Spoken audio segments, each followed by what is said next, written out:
The book we are going to read today is Last Stop on Market Street. It's a very, very famous and very, very acclaimed book written by Matt de la Pena, pictured by Christian Robinson.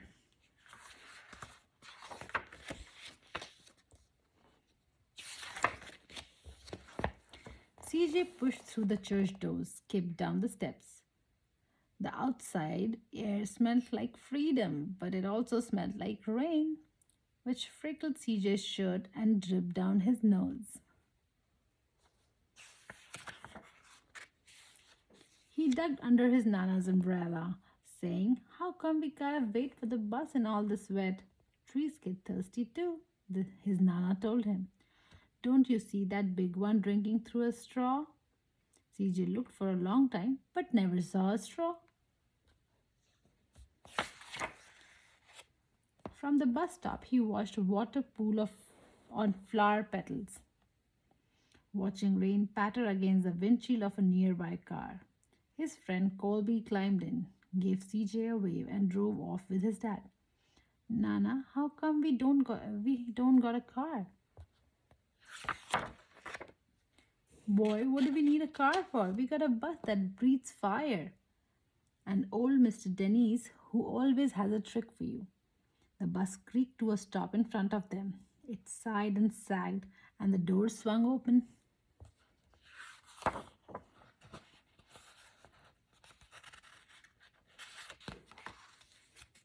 "What's that I see?" Mr. Denise asked. He pulled a coin from behind CJ's ear, placed it in his palm.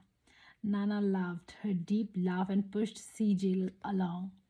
They sat right up front. The man across the way was tuning a guitar. An old woman with curls had butterflies in a jar. Nana gave everyone a great big smile and a good afternoon. She made sure CJ did the same. The bus lurched forward and stopped, lurched forward and stopped. Nana hummed as she knit. "How come we always gotta go here after church?" CJ said. "Miguel and Colby never have to go nowhere." "I feel sorry for those boys," she told him. "They'll never get a chance to meet Bobo or the sunglass man. And I hear Trixie got herself a brand new hat." CJ stared out the window, feeling sorry for himself. He watched cars zip by on either side, watched a group of boys hop curbs on bikes.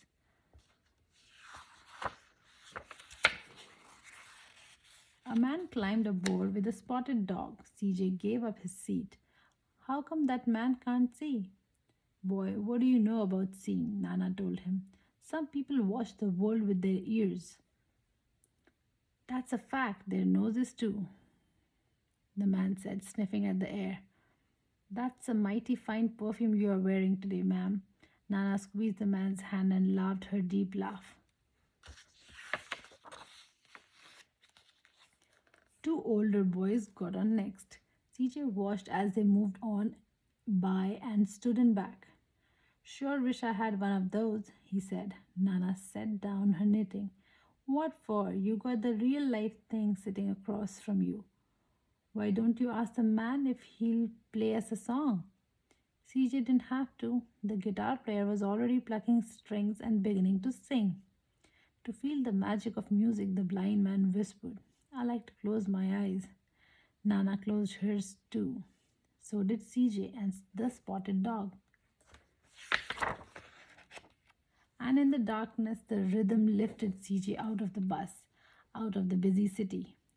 He saw sunset colors swirling over crashing waves, saw a family of hawks slicing through the sky, saw the old women's butterflies dancing free in the light of the moon. CJ's chest grew full, and he was lost in the sound, and the sound gave him the feeling of magic.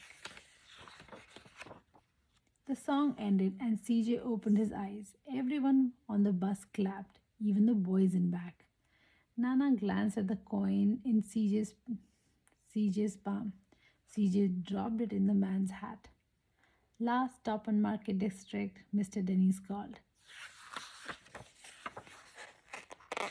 CJ looked around as he stepped off the bus. Crumbling sidewalks and broken down doors. graffiti tagged windows, and boarded up doors. He reached for his Nana's hand. How come it's always so dirty over here? She smiled and pointed to the sky. Sometimes, when you are surrounded by dirt, CJ, you are a better witness of what's beautiful. Well, that's true.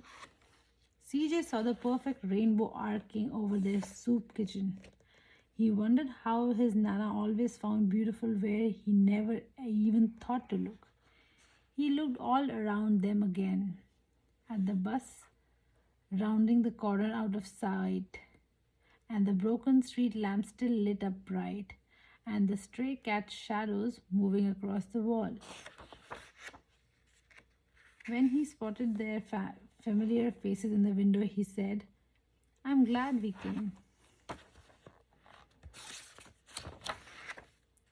He thought his Nana might laugh, but her deep laugh, but she didn't. She patted him on the head and told him, Me too, CJ.